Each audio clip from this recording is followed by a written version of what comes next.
Aujourd'hui, les actes antisémites ont explosé depuis le 7 octobre. Il y a des actes J'étais le premier à les condamner. Il y a des actes anti-musulmans, mais beaucoup moins. Et donc beaucoup moins.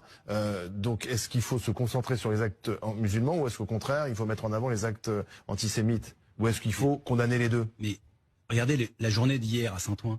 À midi, j'inaugure la maison de quartier Ginette Kolinka. Ok, la vous veille, voulez réconcilier, vous voulez réconcilier, je veux pas vous ne réconcilier, voulez pas choisir. Mais vous répondez pas à ma question. Mais je réponds à votre question, mais je Quelle ne est la suis, priorité? mais je ne suis pas dans un benchmark de, En politique, il y a des toutes priorités. de toutes celles et ceux qui subissent le racisme. Qu'est-ce qu'il y a dans le fronton républicain, cher monsieur? Il lui demande de choisir entre les musulmans et les juifs. Non mais vous imaginez, on est sur le plateau de BFM TV. Hein. Ils lui ont demandé de choisir entre les musulmans et les juifs.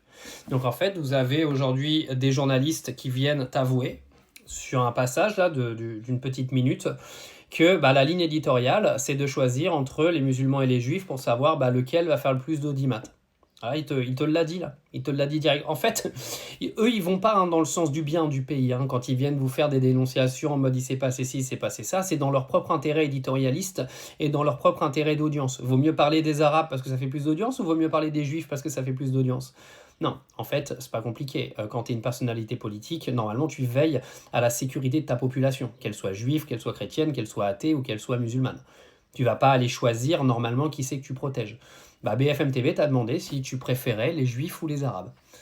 Voilà. Et donc, ils sont en train de t'expliquer qu'en gros, eux, tous les jours, quand ils font leur petite chronique, tous les matins, ils se disent « Ah, tiens, on va parler des arabes, ça fait plus de vues, les gars. »